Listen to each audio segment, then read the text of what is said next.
Assalamualaikum warahmatullahi wabarakatuh. Selamat siang teman-teman. Kita lanjutkan pembahasan kita yang sempat terputus tadi ya. Tadi kita sudah bahas penyelesaian persamaan diferensial dengan menggunakan variasi parameter. Nah, sekarang kita akan coba lanjutkan ke contoh, tapi sebelumnya kita review dulu materinya ya. Jadi tadi kita sudah dapatkan bahwa untuk mencari solusi dari persamaan diferensial dalam bentuk seperti ini ya, linear order 2 yang non homogen, maka di sini nanti kita akan dapatkan solusinya dalam bentuk Y sama dengan Y homogen, solusi homogen ditambah dengan solusi partikularnya. Kalau solusi homogen kita sudah pelajari kemarin dengan menggunakan ini ya, persamaan karakteristik, kemudian nanti kita akan dapatkan akar-akarnya dan kita dapatkan untuk solusinya. Nah, untuk yang partikular ini tadi kita misalkan bahwa YP kita itu adalah U1 Y1 ditambah dengan U2 Y2 gitu, di mana Y1 dan Y2 merupakan solusi dari persamaan diferensial homogennya gitu. Jadi Y1 Y2 adalah solusi dari PD homogen yang berkaitan dengan PD yang kita miliki ini. Gitu. Kemudian tadi kita juga sudah dapatkan bahwa solusi untuk mencari U1 U2 adalah dengan menggunakan persamaan U1 aksen sama dengan tadi determinan 0 G, kemudian di sini Y2 aksen ini ya dibagi dengan Wronskiannya. Maka kalau teman-teman hitung di sini determinannya 0 kali Y2 0, ini kita punya minus G dikalikan dengan Y2 dibagi dengan Wronskiannya. Begitu juga dengan U2 aksen, maka kita akan dapatkan di sininya Y1, ini Y1 aksen, ininya 0, ini G, kemudian dibagi dengan Wronskiannya, sehingga kita dapatkan Y1 dikalikan G kali Y1 dibagi dengan Wronskiannya. Nah, ini nanti yang akan kita gunakan untuk mencari nilai U1 dan U2-nya. Nah, sekarang kita punya permasalahan ini. Misalkan kita punya PD 4Y double aksen plus 9Y sama dengan 2 kosekan 3 per 2X. Berarti kita ambil dulu untuk solusi homogennya ya. Yang pertama, mencari solusi homogen. Penyelesaian homogen ya.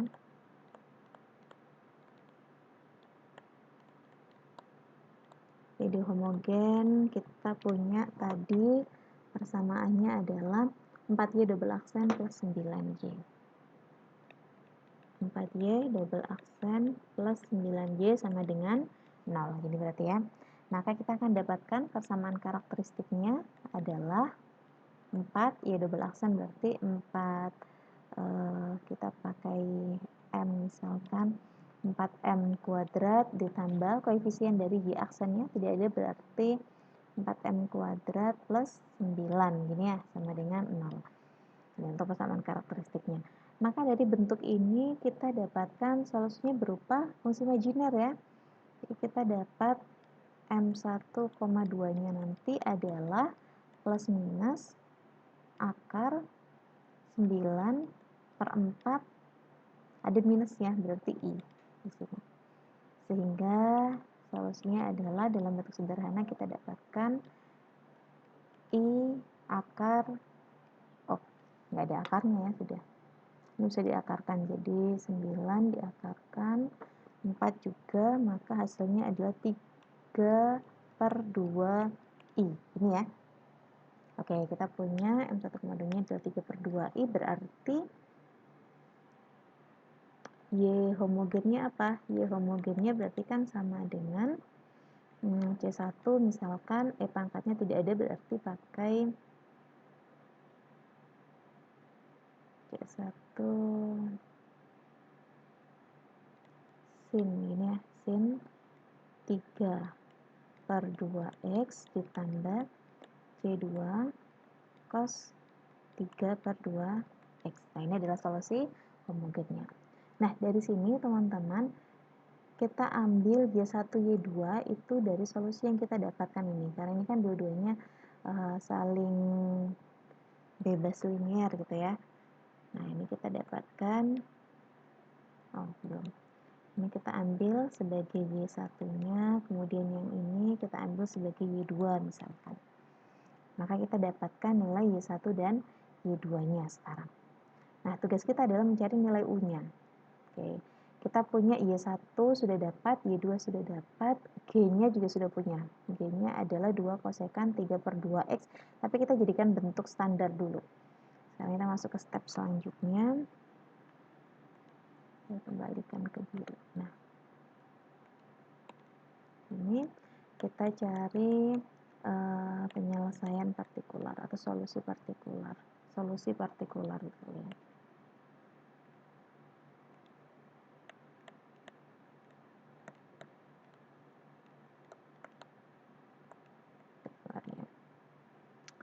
Maka kita punya PD-nya tadi adalah 4Y double aksen ditambah 9Y sama dengan 2 apa tadi? 2 kosekan 3/2X. 2 kosekan 3/2X. Nah, ini kita jadikan bentuk standar karena bentuk standar kita untuk PD itu kan dalam bentuk Y double aksen tanpa ada koefisien di depannya. Jadi ini semuanya kita bagi dengan 4 sehingga kita punya Y double aksen ditambah 9/4Y itu sama dengan 1/4 ya, setengah ya, setengah kosekan 3/2X. Nah, ini adalah GX-nya berarti kita punya.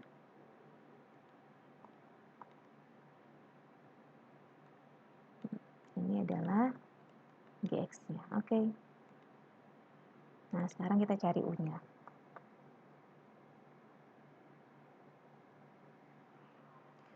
Kita coba tulis dulu. Diketahui GX kita adalah setengah kosekan 3/2X ini ya. Kemudian Y1 kita adalah sinus tadi ya, sinus 3/2X. Kemudian Y2-nya adalah cos 3/2X. Ini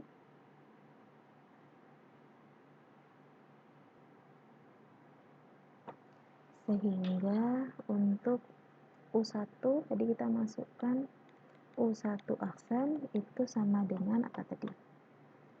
U1 aksen adalah min G dikalikan Y2 dibagi dengan Wronskiannya.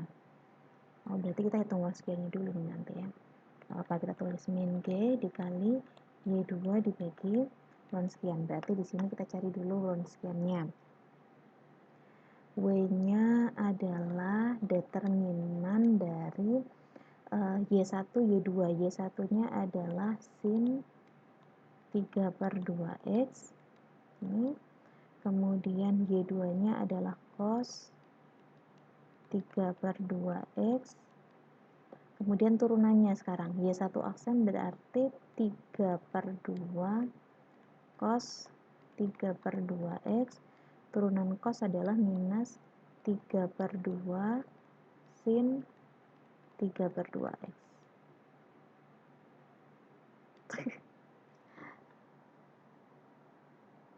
Ya, sini nah. Sebentar sih, coba dihapus jelek banget.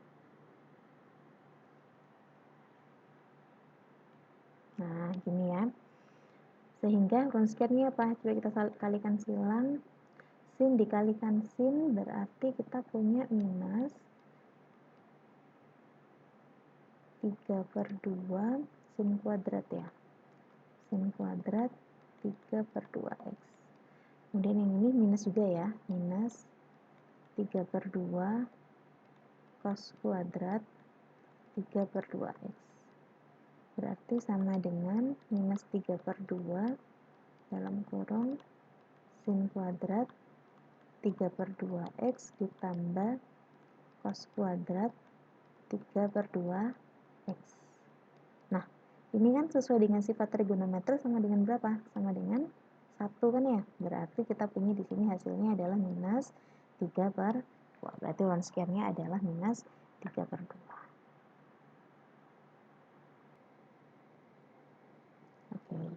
Nah, kita sudah dapat Wronskiannya, sekarang kita substitusikan ke sini. Maka ini hasilnya akan minus G. G-nya tadi apa? Setengah kosekan, berarti minus setengah kosekan 3/2 X dikalikan Y2. Y2 adalah cos 3/2 X. Ini saya kasih batasannya. Nah, ini ya. Dibagi dengan Wronskiannya. Wronskiannya adalah minus 3/2. Berarti dari sini kita dapatkan kosekan itu berapa sih? Kosekan itu adalah 1/sin ya.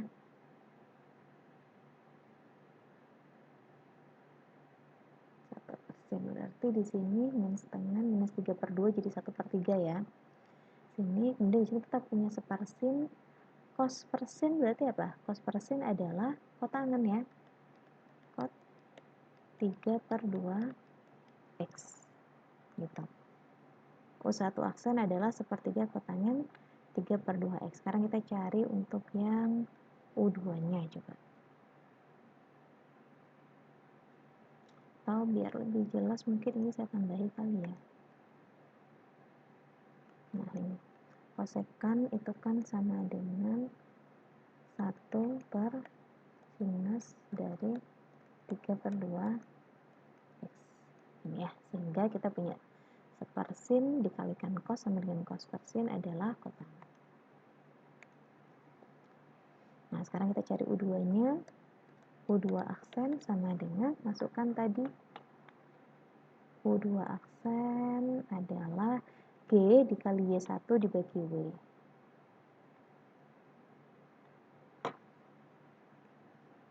G dikalikan Y1 dibagi dengan W. Berarti sama dengan G kita tadi adalah setengah kosekan 3/2 X dikalikan dengan sin. Sinnya Y1 sin kan ya? Y1 adalah sin 3/2 X. Oke, benar. Sin 3/2 X dibagi dengan Wronskiannya. Wronskiannya adalah minus 3/2. Berarti di sini sama dengan setengah sama ini minus 1/3 ya.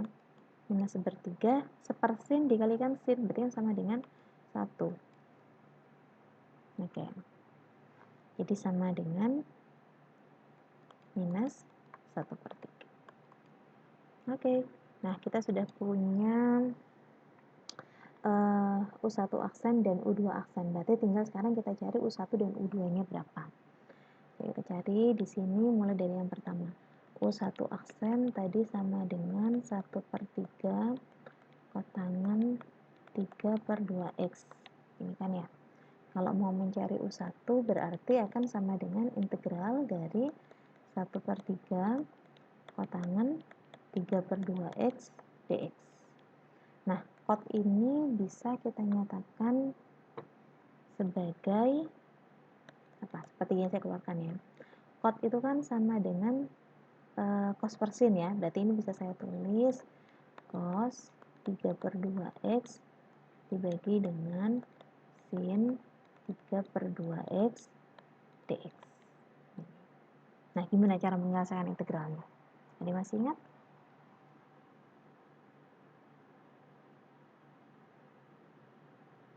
Kita pakai substitusi ya, kayak permisalan. Misal, U adalah sin 3/2X, berarti DU apa? Turunan dari sin cos. Cos, ada 3/2 nya. 3/2 cos 3/2X dx. Ini kan ya. Dari sini berarti kita punya cos 3/2X dx nya akan sama dengan 2/3 du. Jadi 2/3 du sama dengan cos 3/2X dx. Nah, ini kan sudah sama ya. Kita punya di sini, nah ini adalah 2/3 du, kemudian kita punya sin 3/2X adalah U. Nah, kita coba masukkan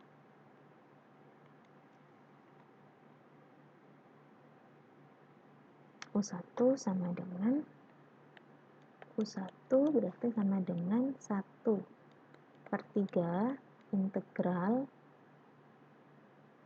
1 per ya, ini 2/3 du, yang ini 1/u berarti ya, 1/u dikali 2/3 du, atau sama dengan ini kalau saya keluarkan 2/9 integral 1/u du. Coba integral 1/u du apa? Masih ingat? Apa integralnya? Ln ya. 2/9 kita dapatkan ln u plus c. Nah, u-nya apa? 2/9 kita kembalikan, u kita tadi adalah sin ya. Ya, sin ya. Sin 2/3 x.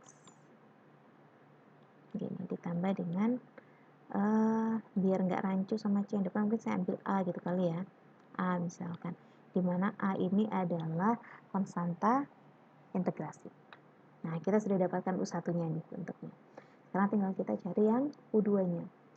U2 aksen kita dapat min 1/3.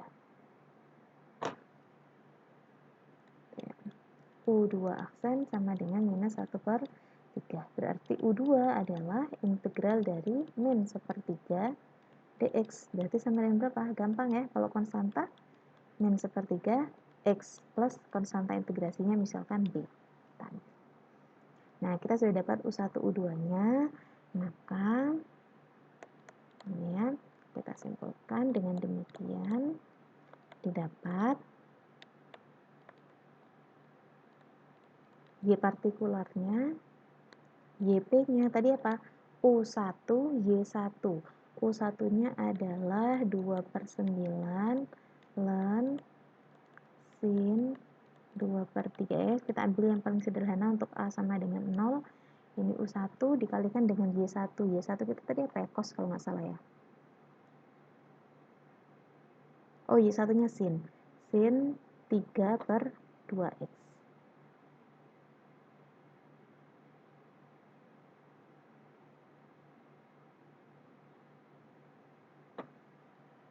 Ini dikali sin kali ya, sin 3/2 apa 2/3 kok jadi berubah?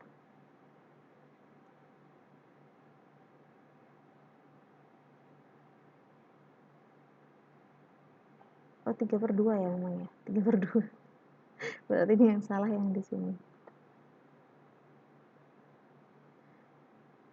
Oke. Ini harusnya sin 3/2. Kemudian yang ini juga